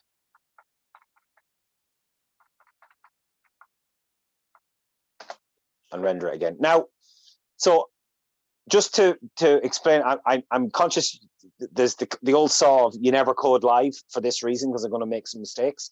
But I normally I wouldn't, like I said, normally I would let me zoom back up, zoom that so it's easier to see for people. Normally I wouldn't do that, but I kind of wanted to show kind of the interactive nature of how you do this stuff. So, I mean, I'm very conscious it may be incredibly boring though, but like I said, this is all very experimental. By all means, give me feedback on this if this is just very frustrating to watch. No, I never make. They're fickle, and I've noticed. I used to give offerings to the demo gods, but they just never answered my prayers. So and it doesn't matter. It doesn't matter how much I escalated the sacrifice. It didn't really have an effect. So I kind of just went no. I thumbed the eye of the gods, which is never a good idea, but I'm willing to roll with it. Cool. Okay, so we have that, and we've created some derived values, and we've hit another point, and that's fine. Let's explore this. Am I going to hit this point again where I can? Will this give us? Oh, it worked this time. That's weird. All right. So yeah, it's rendered out, and we've got Now this is something that's quite annoying about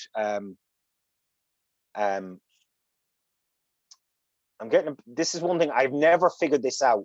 It's something to do with how encoding works within RStudio. And I've never, when you do a knit-r, it works fine because it's a clean environment. But when you don't do it in a clean environment, it's the colors output, but for some reason, it doesn't render it properly.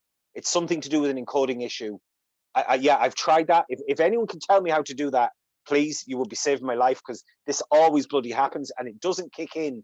It's something to do with an encoding, and there's one package that sometimes gets loaded. I've actually done a diff for like the one versus the other on the session info at the bottom, like down here. And there's one of these. Oh, I don't have it there because it's commented out. But there's something weird. But anyway, just ignore that. It's these should be all colored in the command line. So we now create features derived from modeling. So that's there. All right. So. And we can now comment that. Typically, I would comment these out pretty quickly. These get commented out right now, but when we start adding adding in some variables later on, sometimes we just comment it back in until we're happy with what we've done.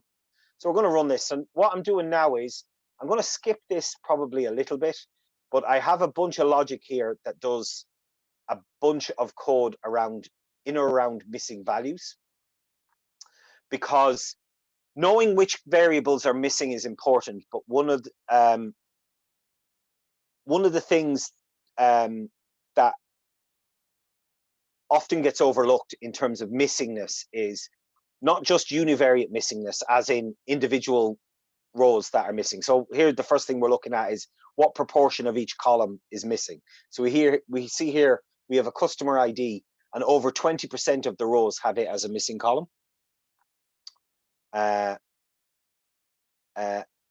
we remove all the variables and we kind of do where all. So what I'm doing here is I have a bit of logic in. Sometimes you will get data that when you load it up, especially if it's the dump of a database, right? You will see basically that everything is missing because, you know, it was a row that was put in, and you will see sometimes when you get data that 100% of the rows are missing in the data set, or like 99.995 of them are. So what I was doing here is I'm also getting rid of all the missing rows that are completely missing or almost entirely missing, and then replotting it.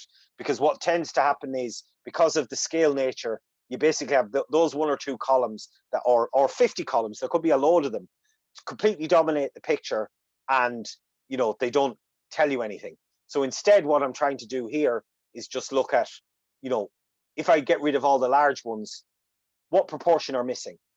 And then rescaling. And there's a few different things. But the key thing I really want to look at, and I haven't got a good idea of how to do that, is to think about multivariate missingness.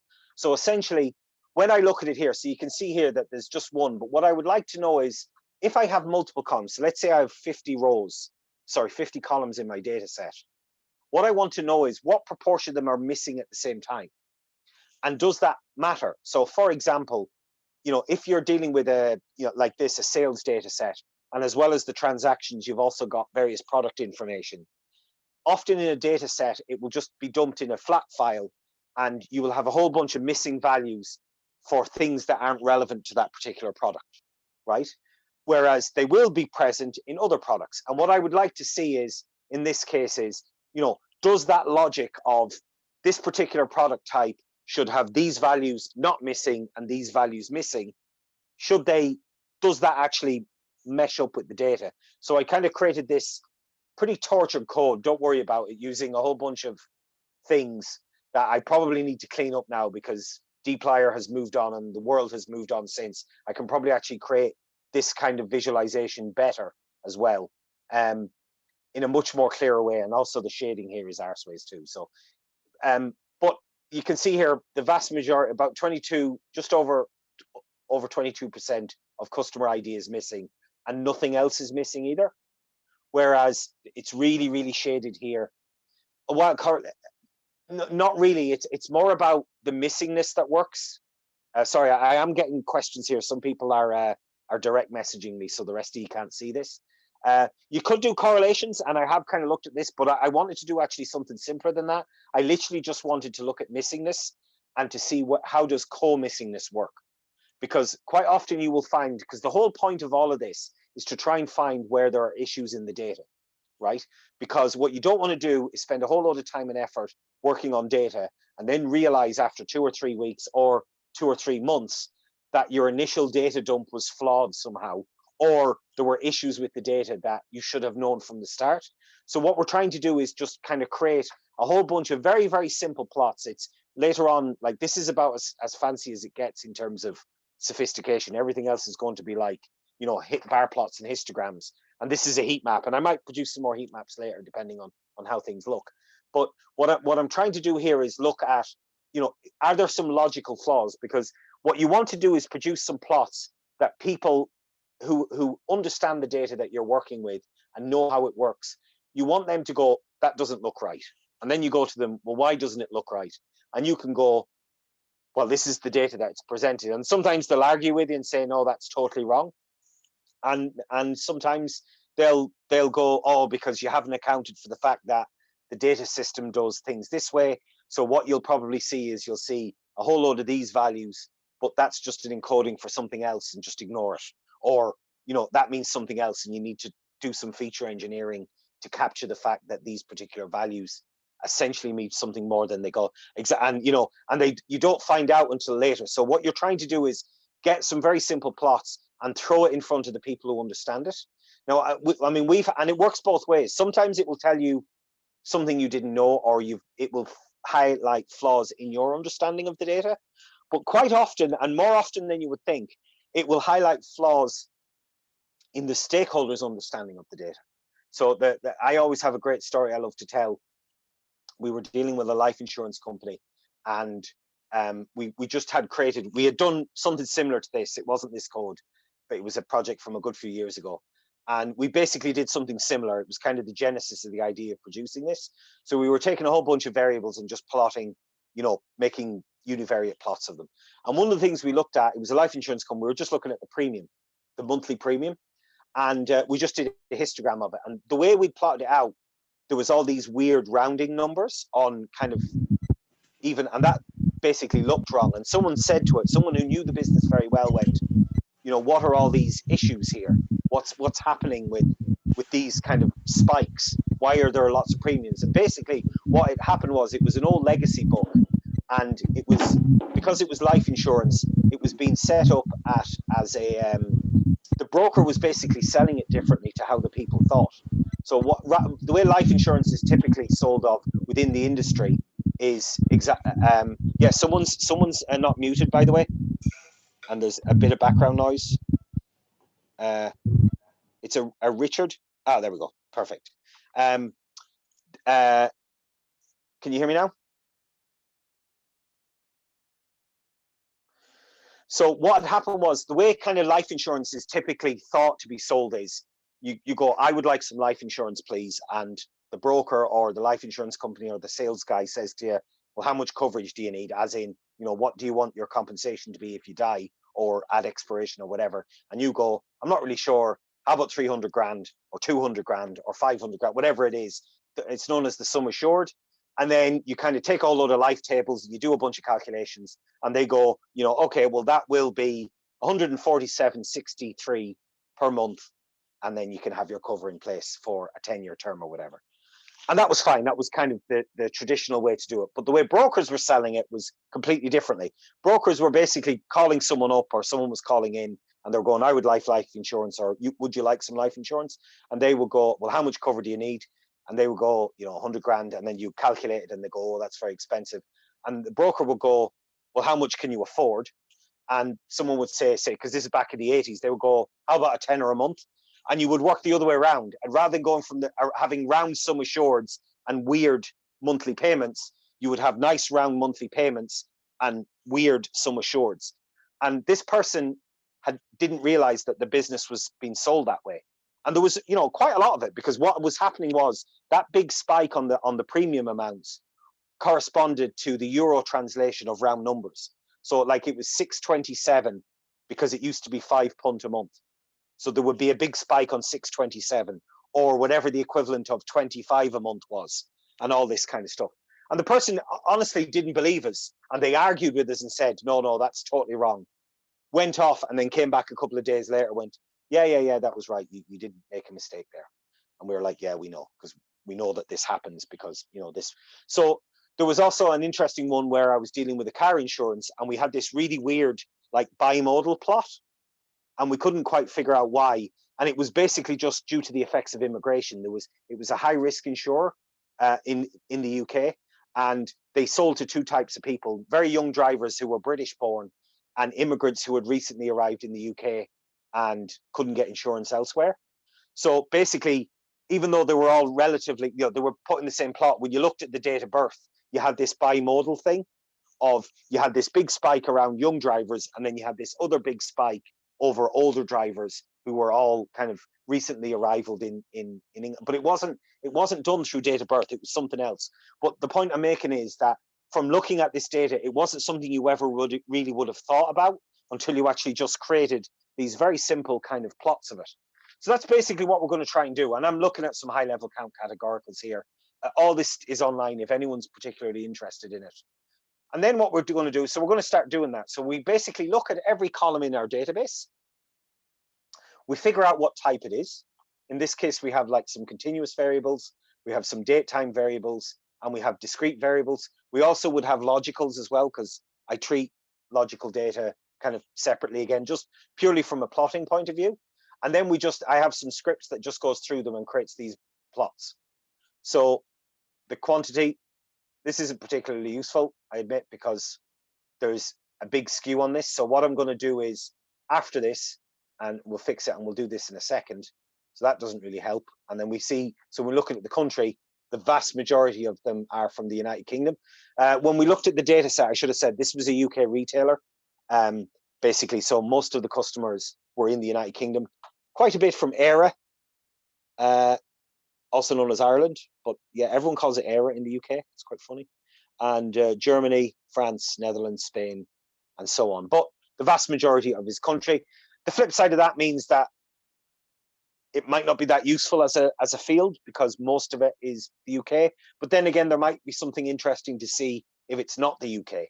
And then you start, so you will have most of your data will be UK based, but maybe we start looking at non-UK related stuff later on. Oh, the other thing I should say is usually we would have some idea of what we want to do with this data, but we don't really in this one. In this case, ostensibly we're looking at some kind of, customer lifetime value model, maybe, because that's one of, but maybe we look at it from an operational point of view.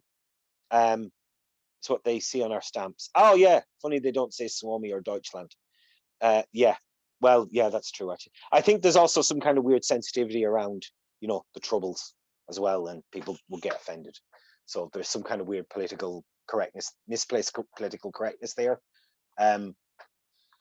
around kind of that. All right, so then, and we have the date time with the invoice date. So we kind of have invoice, and this is the date time as well as the date. So they just basically look the same. All right, so there's nothing particularly interesting there, mainly because there should be something interesting here, but it's massively skewed by the range. So if we look at, say, the quantity, there's no missing values, but the minimum value, here's an interesting thing. We've got negative prices in here. Oh, sorry, negative quantities and positive quantities. So there's a max and a min. So it looks like there's refunds in this data as well.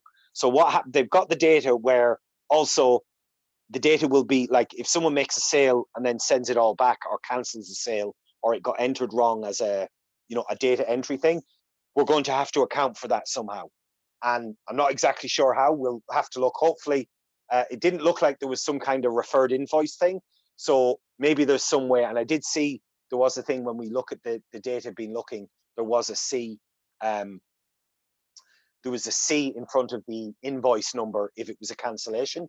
But that means, immediately we now know, oh, it's not just a matter of all sales. We're also going to have to account somehow for returns or refunds or sales cancellations or whatever. We can't just kind of naively go ahead and do this stuff. But that's okay. So we go back to our data set, and what we're going to do is, for the continuous variable, we're going to add a log scale. So I'll put it in here like this, scale y continuous, labels equals comma. So that's what we're going to keep that. That's fine.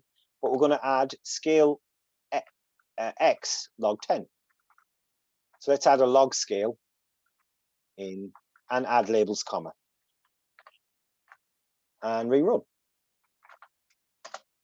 Now, because we've done it with, oh, sorry, wrong place. Whoops, wrong place. That was categoricals. Shouldn't be categoricals.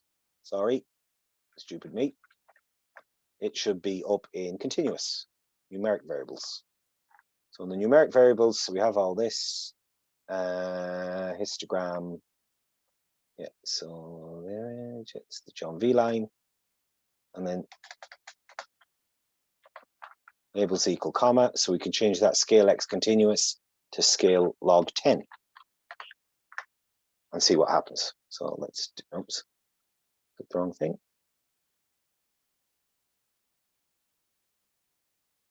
Whoops.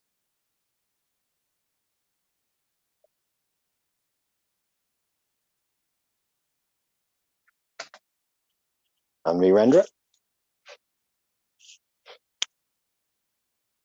And it's going to rerun. This takes a little while to run.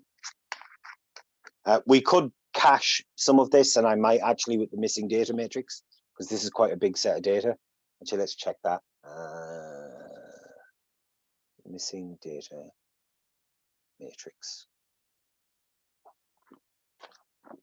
It takes a little while to run. It's not too bad. If it does get annoying, we can, and it takes a while, we can catch some of these things. So let's refresh that. So now we're looking at the numeric variables. So now we've put a log scale on it. So we're seeing there's a bit more of a distribution. So we can see that in terms of quantity, most quantities are still quite small. And then we've got this big long tail of very large numbers. Now, the one downside we do have, though, is that because we've done it on the log scale, we've also lost these negative quantities. So I'm not really sure. I've never really figured out how to deal with that beyond, this is just an exploration, so we don't really have to worry about it too much. Like, we're just trying to get a sense for what the data looks like and how we're going to have to deal with certain things. But what we will probably do is, once we've kind of gone through all this basic stuff, we're going to wander down and we see the price. We have a similar issue. There's a whole load of negative prices. The minimum price is like minus 53 grand. Now, one thing I do immediately does make me want to do from looking at this. Oh, sorry, we've got another comment here. It seems the majority of missing values are those with the least value in the region column. Okay. The least value in the region. Do you mean as in the lower countries? Oh, right. Okay. So there might be a customer ID for the UK, but not for those abroad. Okay. That makes sense. Yep. We can certainly check that. That's good. Thank you. I will take a notice of that. Filter into two sets negative. Yes, that's a good idea. Do that. In fact, let's do that. So we'll code that up. So hold on. Continuous numeric variables.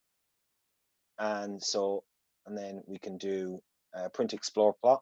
And then we can do the exact same thing where no, I won't do that now just because I'm also conscious of the time. But yeah, that's one thing we could do. That's a good idea. Basically, we can filter the data into two separate sets. So just look at where the value is positive and do a log plot, and then where the value is negative and do the absolute value and do a log plot. That's a great idea. So in the more recently, what I've actually started doing, rather than doing continuous, for continuous values, sorry, I should say, is what I've started to do is I use cowplot, and I create basically two plots side by side. So I create the without a log scale and with a log scale and plot them two side by side. But what I might do now is do kind of a combined one in a panel of 4 and have a combined one without the log scale and then a positive and negative log scale and have like a 2 by 2 with one of them blank. Maybe I'll think about a fourth thing I can put in there. And the great thing about that is you know, if you have 100 or 200 different categoricals, you just have to write this code once and it spits them all out for you. And I'll probably actually show you that next week. We don't see that quite as much. Okay. All right, we're almost wrapped up because I'm conscious it's about 10 to 9. Does anyone have any questions for me just before I kind of start to wrap up? And I'll talk about where we're going to go with this. By all means, put them into the chat. So where we want to go now is, okay, there's not, you know, there's some interesting stuff there, but there's a lot more to do, especially with, like, I've looked at the univariate. We also can combine it. Excuse me. So the next thing I kind of do once I've gotten to the bottom of that is the bivariate data exploration, which is where we kind of look at two values. Now, this tends to be quite bespoke, so I haven't written much like boilerplate code for this. So the only one I really do is I just do facet plots along one particular discrete axis. So what I'm going to do here is, what is there? Let's just have a quick look. What I'm going to do is I'm going to kind of arbitrarily create one up here in derived values. So let's do that. Let's do that one. It's a cancellation. Okay, so cancelled TNX for transaction. So we're going to go string detect invoice and hat C. So for those of you who don't know regular expressions, let me just check this up. So data.table glimpse. So what we're trying to do is in the invoice here at the start, I might actually rename that as well. I don't like that it's just called invoice. I'm going to call that an invoice code. So let's just rename that. Let's just put it in here. So let's just do rename invoice ID equals invoice. So I'm just going to rename that. I don't really like invoice by itself. That's just me. So invoice ID. So what we're doing here with string detect is we're just with regular expressions. What the hat means is just check the start of the string, and it's checking for a capital C. And that means it's mentioned in the data expiration. If you read it, that means it's a cancelled invoice. So this just gives us a logical of cancel. It's a cancelled transaction. And what we're going to do is we're going to look at. Oh, actually, no, I have a better one. Let's look for missing customer ID. Actually, well, we can do all of these.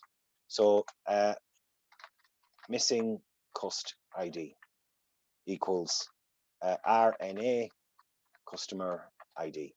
And that will give us basically, it gives us a true or false. It checks to see, is it missing? Okay, so let's have a quick look at that and run the code quickly to see. And this is perfectly fine. Like, ideas will come to you as you're doing things, and just do them. The kind of people ask me, like, what do you put into your data expiration? So the answer I always tell people is, you know, essentially the questions you ask yourself, figure out a way to answer it, and and then put some code in that does it, because the question will probably reoccur to you when you come back later. So I can do a count on missing, just to get an idea, is missing cust ID. So let's just check, does that? Yeah, so that gives us, so there's about almost 250,000 have a missing customer ID. So that's actually going to give us a decent chunk. So now when we go down to the bivariate, we can just do that on missing cust ID. And yeah, someone's just said, you just know someone will have put in a small c or a c at the end. Yeah, well, I mean, there's not a lot we can do about that beyond get a bit fancier with our string manipulation. So a scatter matrix plot, so linearity. So I used to do that. I used to do a pairs plot where I would look at the correlations. The problem I found with it is that it doesn't work particularly well when you're dealing with categorical variables. And also it scales like a pig when you've got an awful lot of data. So then what I started doing was, I had all of this in here and I took it all out because it became very bespoke. And in this, there's 1,000,000 rows and it just took an awful long time to run. So it's very handy at the end, once you've done all that, you can start adding some extra fancy things that you kind of know will run. But what you don't want to be doing is running that stuff that you have to recalculate over and over again. And it's not really something you can cache either, because, you know, it changes as you're changing your parameters. You know, if you're doing data manipulation and creating new variables and stuff like that, you end up having to recalculate all that stuff. So while I used to do that, and there is a thing called pairs plot or core plot. There's a few things that do this stuff automatically for you. GG pairs, I think it's called. And I used to have that, and I used to actually have that in this template, but I got rid of it because it just took too long. And it also gave you quite questionable results. So what I prefer to do now is kind of do it on a subset and just do it at the end. I have this like custom explorations down here, and I add all that stuff there, basically. And that's kind of the way. And we will talk about that next time. So, okay, so let's rerun this code and see how it runs. But yeah, scatter plots are great. And I often do scatter plots for when doing continuous, or like box plots. I mean, we will be doing those kind of multivariate, bivariate kind of explorations in the next workshop. Yeah, I'm just going to cache. It's in that annoying spot where it's a couple of seconds, but caching itself can cause issues. Just because, you know, cache invalidation. This the old joke is the two hardest things in programming are cache invalidation, naming things, and off by 1 errors.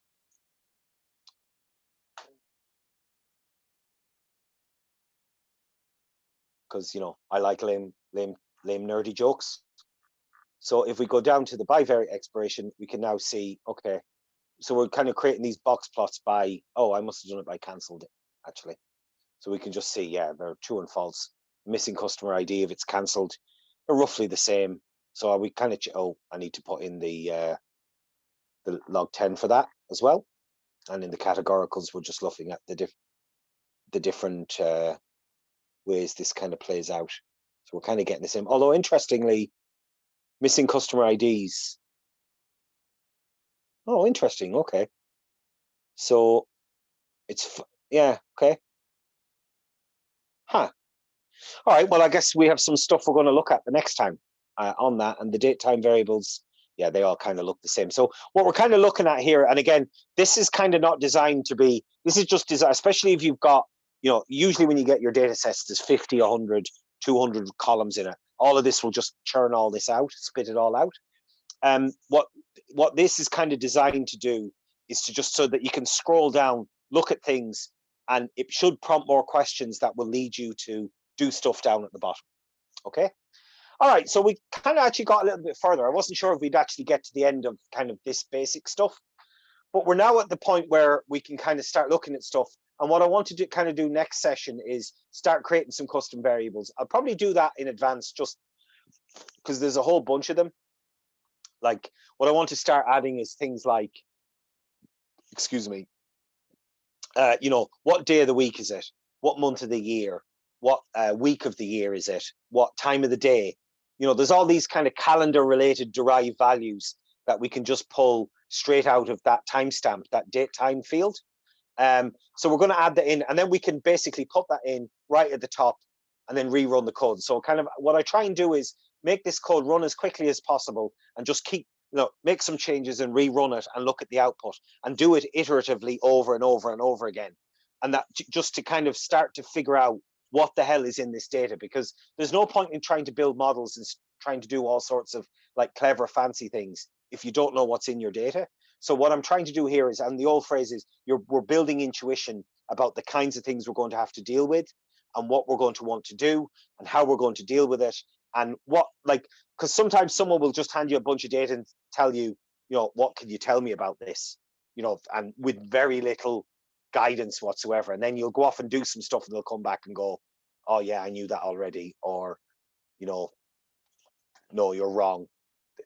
And you have to have answers to all these. The one when people say, yeah, I knew that already, my answer always is, yeah, but you're in the business 25 years and I've been looking at your data for 2 or 3 days and I'm able to tell you things that have taken you 20 things to learn anecdotally. I can see it in the data automatically. So that's always my answer to that. Often doesn't go down well, but I don't care. Kind of if you're saying stuff like that, you're kind of being argumentative anyway. So that's kind of, okay. So it's gone. It's almost 9 o'clock. I want to leave it there. Thank you very much. We kept 45 people, which I'm shocked by. I was pretty sure this was kind of going to fall off, and I hope you found it helpful. If you have any comments, like I said, I wanted to try something kind of different. I'm going to put the recording up, and I'm happy to stay on for another 10-15 minutes if you want to kind of do it. I also kind of wanted to demystify this to a certain extent so that people aren't scared to do this, because like what I'm doing here is not difficult in terms of it doesn't require any knowledge of fancy stats or data visual or even programming techniques. This is all very, very basic kind of R stuff. And people feel a bit intimidated because they hear about all these fancy machine learning algorithms. And to me, while those are valuable and they're causing incredible advances, the basics are actually relatively straightforward and very, very accessible. We can do this kind of stuff relatively straightforward. By the way, all of this is very translatable to Python too, or probably Julia. Negative, positive quote were exactly the same as that. No, I think what's happened there, Daniel, is that it's been a really large trade that then got cancelled. So it's a really large positive number and then the opposite negative. Saturday, I think it was either Saturdays or Sunday. Yeah, it's a bit weird in terms of there's some weird stuff in the data, and they take long breaks over Christmas and things like that. So there's some interesting things we're going to look at next month, I should say. Now, I'm not sure when I'm going to run it. I'm probably going to run it middle of February. Now, we won't run it in March. Like I said, I'm also assuming people keep showing up. I'm inclined to kind of run this to its natural progression. We probably won't spend long on the modeling unless there's some interesting stuff to do in, because to me, to be honest, sorry.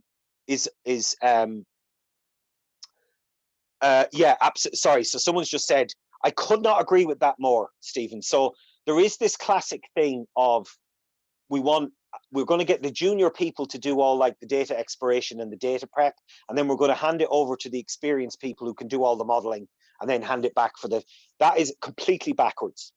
all the expertise and knowledge goes into this part of the job, because it's got to the point now where software has developed so much that actually running models and fitting models and creating the outputs and all that, like the model outputs, that's actually, it's all, I wouldn't say it's trivial, but it's approaching triviality.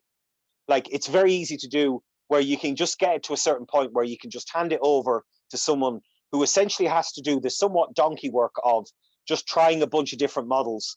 Say, you know, try a bunch of things, then run these outputs on the model outputs and come back to me when you've got a bunch of results, and then we'll go through them and we'll kind of figure out where to go next.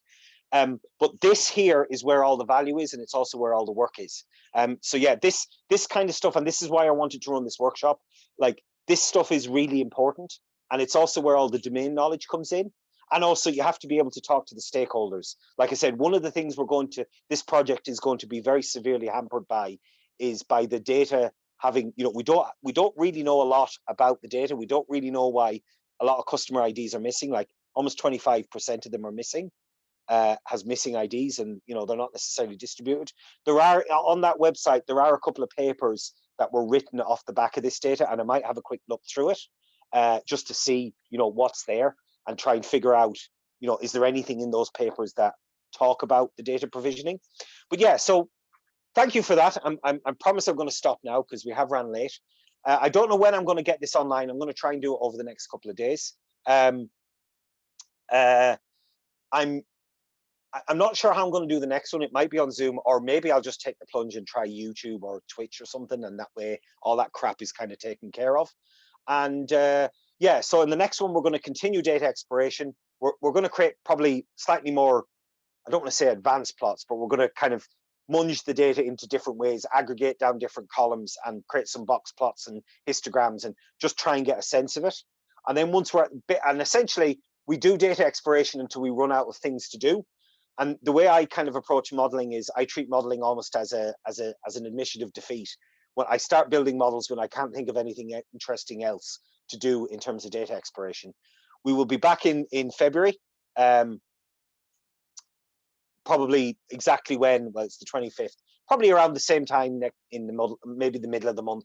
I'm not exactly sure when. It'll almost certainly be a Monday night because that's probably the easiest night for me. And I try to do it. It doesn't really clash with other events. And as long as I don't have it on the first Monday of the month, it doesn't clash with Machine Learning Dublin. And yeah, if anyone has any questions, any feedback or whatever, please, by all means, you know, give me a shout. If you have any questions about the data, if you come back, also next session, if people come back and want to share some code, like by all means, drop me a mail and we can fix, you know, we can look at some of it. I'll probably take, you know, requests from the audience next time to say it would be interesting to look at the data there. The great thing about R and the tidyverse is, you know, we can kind of code this really live. I'm conscious of Git push. Yes, don't worry, Andre, I will do that. We can, you know, we can do all this kind of code. It's also, by the way, I think I've pushed it up. If you look in my standard data workshops repo, there's a workshop _ soup to nuts. That's kind of the one I'm doing the work on. I'm going to leave this alone pretty much as is, and this is going to be kind of the live one. And I will share that. If you go back in a question about the recording on Docker, if you go into Dublin Data Science on Meetup and go look to our previous elements, there's a Crowdcast link. We do our talks, our formal talks are done through crowdcast.io using Dogpatch Labs, which is kind of where we normally host the live, in the flesh events. And all our previous talks since the lockdown have been on there. There's 3 or 4 up there, and by all means take a look at them. There we go. Dublin, that's one of them. There's a few others on there under the Dogpatch Labs entry. They're all on there. So thank you very much. Like I said, we won't have one in March, but we will have one in February. I'm going to continue. I can guarantee there won't be any modeling in the next one either. It will be a whole bunch of kind of. I might be a bit more copy and pasting of code because I'll, you know, here's some stuff I've done earlier. Rather than just going through the workshop, I want to kind of do it live just to give you that sense. But it means we'll save, you know, a minute or two on typos and all the other stuff. But I do also fully expect from you know, requests in the audience that we might do some explorations I haven't thought of, and we'll just look at the output. And again, it will be the same idea. We'll create some stuff. We'll do it in the console. Every so often, we'll render it. We'll look through the stuff and we'll go through it all. But other than that, thank you very much. I hope you found it informative. I hope it wasn't a complete, like, I had no idea how this was going to go because of, coding live, and this, I haven't really seen this thing being done before. But I figure, hey, if people watch, I watch board games live, and people watch video games. So I say, let's stream some data science. Thank you very much. I'm going to let you go there. If anyone wants to stay around, I wish I could go to the pub, Stephen. Oh my God. And it's completely killed our supply of speakers as well, because like I said, the standard tactic would be arrest someone at the bar and go, would you give us a talk on that? So that's one of the reasons why we're kind of struggling for speakers. But yes, I will see you back. Keep an eye on meetup.com, and I'll probably put them on LinkedIn. And thank you for everyone. I will push all this code up. And if you have any questions or comments or anything like that, please give me a shout. But what I will do is I will stop recording now, and I will stop the screen share. But if anyone has any questions, by all means, hang around. Thank you very much, and we'll see you next month.